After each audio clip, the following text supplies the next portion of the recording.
Our security services' response to the demonstrations aimed to restore peace and order.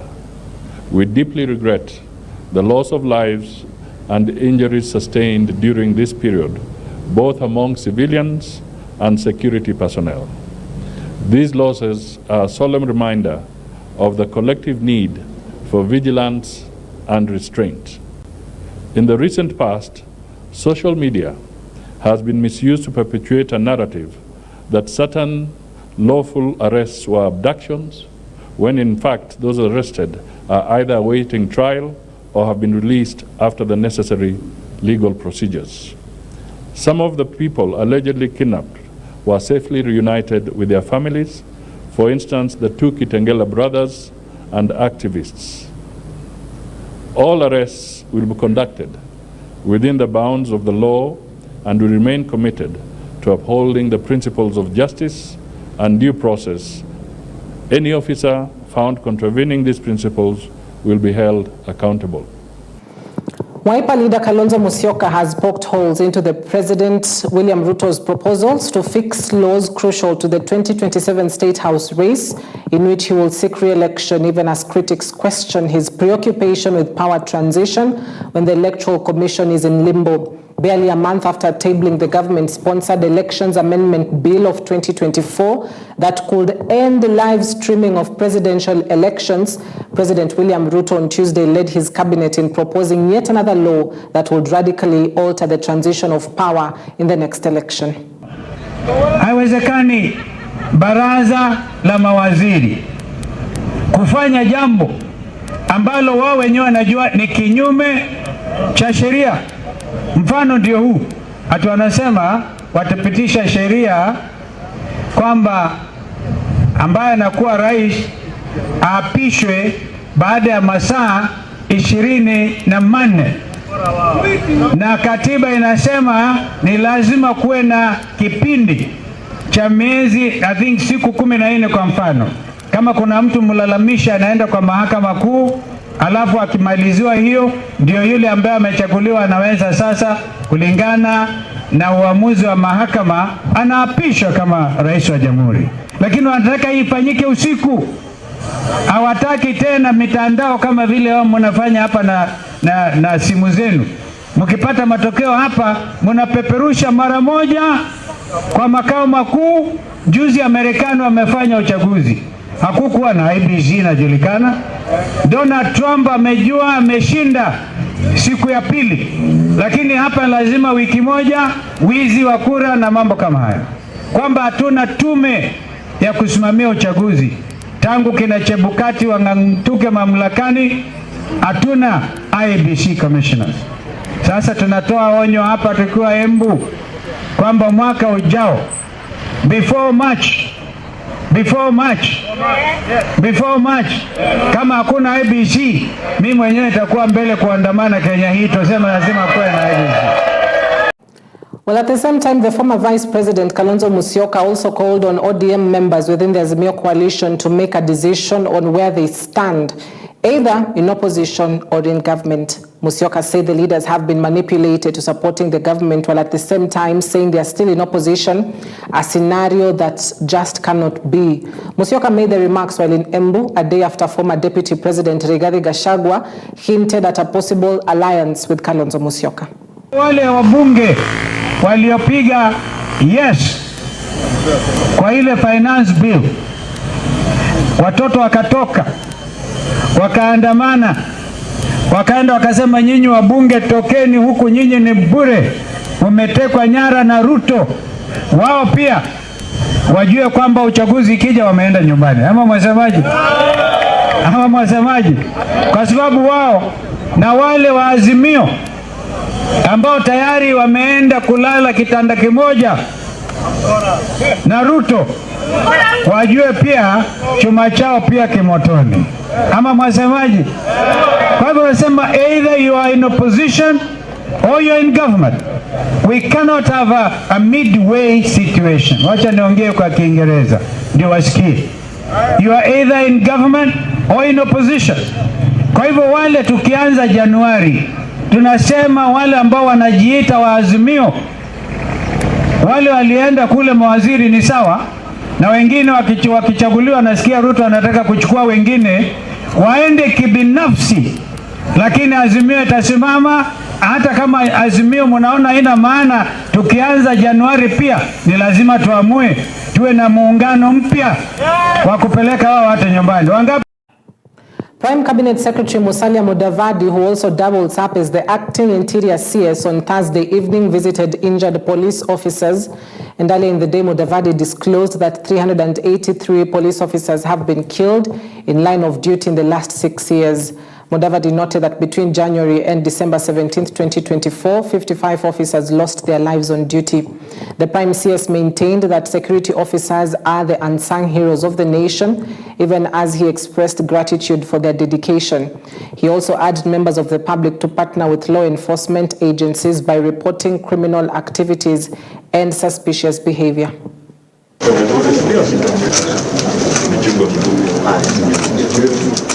I can put table here.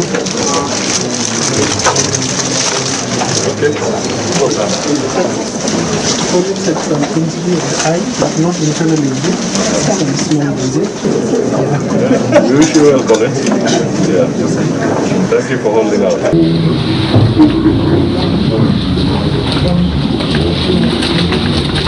Alafu na hiyo National Police Service. Still needs some wound care, but he's doing well. There's no other injuries. Now, some great news. It was an early Christmas gift for a poverty-stricken family in Bahati, Nakuru, after well-wishers gifted them with a magnificent life upgrade. The family had been living under poor conditions in a very poorly ventilated one-roomed mud-walled house.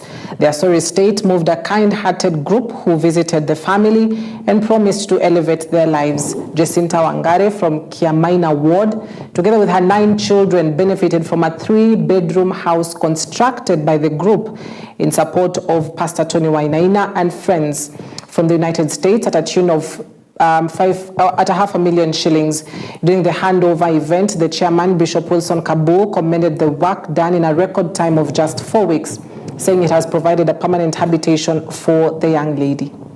Mimi nimeishi hapa na J127 imenisaidia. Imenijengea nyumba, nimefurahia. Juu nilikuwa chini kabisa. Mzee wangu ako uhai, lakini alienda. Akaniachia watoto wakiwa wadogo. Akaniachia na watoto 9. Alienda, akaniwacha, hata utumishi yake sionagi. Hii nyumba ilikuwa kidogo na kuna wase wengine walinihurumia wakakuja pali walinitoa pali chini kabisa. Sasa nimeshukuru Pastor Tony nikuchukua mzigo wangu ukanijengea nyumba. Sasa saa hii nitaweza kulala na watoto wangu wakiwa nyumba ni kubwa. Na nimefurahi sana. Tu mama tulimpata akiwa na shida kubwa sana. Wakati alikuwa na hii kanyumba kwa hapa, hawana chakula, hawana nini. Ile shida ikawa kubwa. Na kikundi ambaye tuko nao which is registered in Kenya inaitwa J127. Tulipokuja tukakuta ile shida iko hapa, Mungu akawaguza na tukaja tukaona ni lazima tuwasaidie. Na si hawa tu.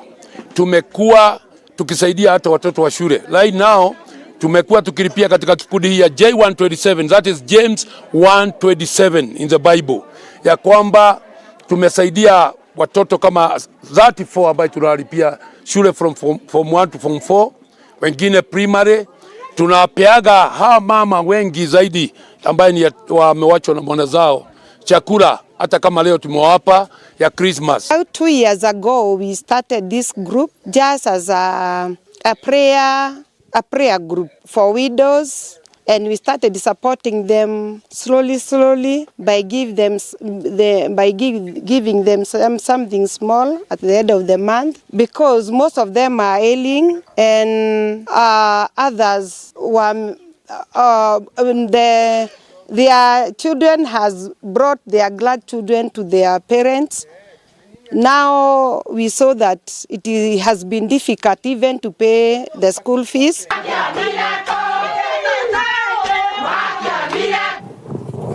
Some great news indeed. What a Christmas gift for that particular family. In a bid to reduce accidents on the roads, Traffic Commandant Dr. Frederick Ochieng has stated that traffic officers will use speed guns and alcohol blow over the Christmas period to nab motorists who floor the laws. Speaking after a meeting with Eastern Region traffic commanders, Ochieng warned motorists to follow the traffic regulations in order to minimize accidents. He stated that officers are on the lookout to ensure that Kenyans travel and arrive safely. The Traffic Department, through Court Users Initiative, will also liaise with the judiciary to ensure cases are dispensed of effectively. He also urged pedestrians to observe the traffic laws by crossing the road on designated areas only. So, ile imefanya tuketi pamoja kuongea ni kuhakikisha kwamba ajali barabarani zipunguzwe na pia vifo ambao zinatokea baada ya hizo ajali barabarani. Na ile tungependa kushauri wananchi, members of the public, na sana sana madriver, ni kwamba wawe waangalifu barabarani wakati wanaendesha magari. Sana sana kuendesha magari kwa ile speed ambayo ina exceed the maximum speed limit. Kila barabara iko na speed limit zake zimewekwa. So kila muendeshaji akiendesha barabara awe mwangalifu. Na drivers sana sana waendeshaji wa gari wahakikishe kwamba wana avoid mambo ya reckless driving. Na kula mtu kuhakikisha kwamba ako kwa lane yake wakati wote anaendesha magari. Na also, Kirinyaga County Governor Anne Waiguru says that county government has initiated incentives to program to improve the welfare of health workers to avert looming strike. Kirinyaga Governor Waiguru revealed that her administration had embraced the incentive program to improve the welfare of health workers. She spoke during her State of the County address at Kirinyaga County Assembly in Kerugoya town, and she says that Kirinyaga has not been affected by the ongoing doctors' strike.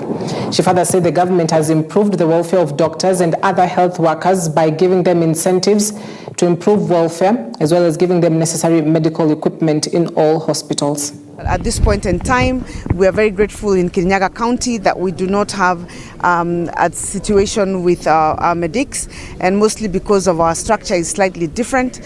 However, as you have heard, we are increasing the number of medical practitioners working in the county because of our increased level of facilities. We have instituted the FIF to enable our facilities to work better and perform, providing additional human resource capacity, and also ensuring that they have the equipment and the medical supplies that they require to function. We're also working very hard to work up an incentive program which will be able to incentivize our healthcare workers so that we can be able to retain the best human resource possible within our health facilities. This was very, very well organized. It has touched many areas of importance and significance for the people of Kirinyaga County. It was very, very important for the governor to do that, not only because it is a legal requirement, but because it is always important to let the people that you are leading know the milestones that you have taken in terms of leadership. Today, we have touched areas or we have been informed about the progress that has been made in the areas of agriculture, agriculture value addition, road and road maintenance, and so many other areas, including school and health facilities. And therefore, in my opinion, the speech was very well balanced, it was timely, and it is very, very important. Now, the governor has given the people of Kirinyaga a chance to gauge her and also to question her, and also to be able to have their input, aired, so that she can improve where she has not maybe done better according to them, and she can also keep up where she has been doing well. And I think it was a very, very good speech, very good speech. Water, Sanitation and Irrigation Cabinet Secretary Engineer Eric Muga is calling on county governments to begin modernizing their water structures to reduce non-revenue water losses. Muga also called on water agencies across the country to modernize their system transition so that it can move their systems from flat rate to metered connections to reduce their revenue.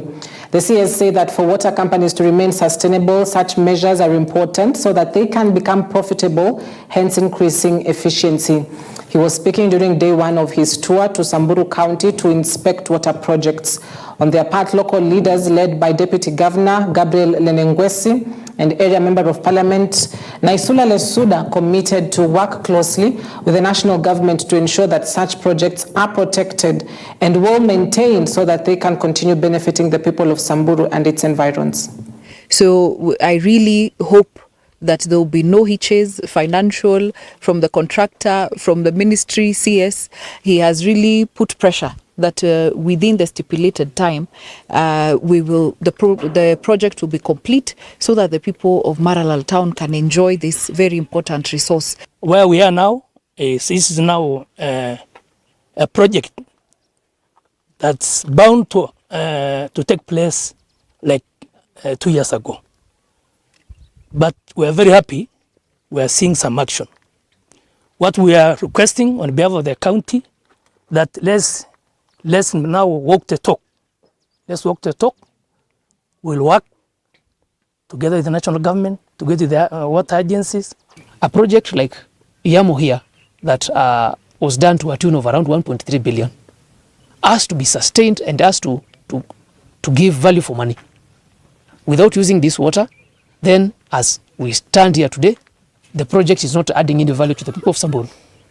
And therefore, we are urging the contractors who are doing the last distribution network to fast track progress of works and also to involve the local people in Samburu. We have a challenge of non-Devon water, which stands at around 46%. And that is why we started by having a brief meeting, introductory meeting with all leaders, including the management of Samburu Water and Sanitation Company, to discuss strategies on how to, first of all, reduce the solar bill, the pumping bill that is ranges between 700 to almost $1 million every month. And as we urge the county government to start modernizing the infrastructure, we have urged the water service provider to take lead in developing and modeling their systems. And secondly, transitioning their system from flat rate to metered connections, whereby the MD has confirmed that in the last few months they have transitioned to almost 95% from flat rate to metered connections. The Kenya National Highways Authority has assured motorists and passengers that a section of the road at the Makupa Bridge and Changamwe interchange will be completed before Sunday to enable seamless movement as the festive season begins. The construction works at the 457-meter-long bridge, constructed at a cost of 4.5 billion shillings in 2022, had a missing link with the Mombasa-Kwajomvu Highway projects, leading to drainage problems in the area. Vehicles using the bridge, once they reached the sections, are diverted to use one lane, and this has caused traffic snarl-ups. Well, Kenha Deputy Director of Communications Samuel Kumba says that the contractor is rushing against time to complete the 120-meter section to ensure smooth flow of traffic as most people travel to and from the coastal city for Christmas and New Year fetes. The project under the Makupa Causeway and the Mombasa Kwanjovu, which are already complete, had a small section that was the missing link for seamless connection between these two major projects. We also realized that there was perennial flooding around this area. What the authority did is that they commissioned an additional culvert to enhance the capacity of the drainage of this area, which has already been done, as you can see, and also the mixing link was to be done to bitumen standard. From the estimation we had, was this work was to take about 2 weeks up to the 1st of December, and indeed the contractor moved with the speed, and before the end of November they had done up to a section we call priming. That is, they had made the ground ready to lay bitumen. However, there were some rains that came on, and at that point they could not proceed to laying tarmac because of the fact that then it won't last. So that derailed the work a bit, which has led us up to now. However, a team of engineers came and confirmed that the ground is now ready to receive bitumen. The contractor has also assured us that the bitumen has already been acquired and processed. So they are making arrangements to bring it over here. From tomorrow, you should be able to see the machinery laying the bitumen. This section is about 120 meters, meaning it takes just a few hours to be laid.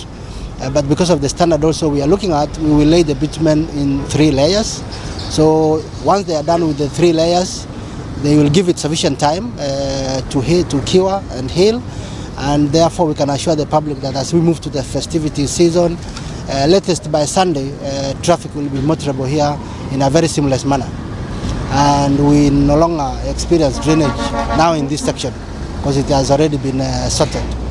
The works we are doing here is under the EPC contract. We are not paying for it separately. Remember, it's a space in between the 2 projects, Makupa Causeway and Mombasa kwa Njomvu. It is only that there was this missing link which was not smooth. And under the EPC contractor, the authority provided that the contractor should be able to lay fresh bitumen on the section that was not smooth. So it's not a separate contract, but under the EPC and also within the defects period of the 2 projects.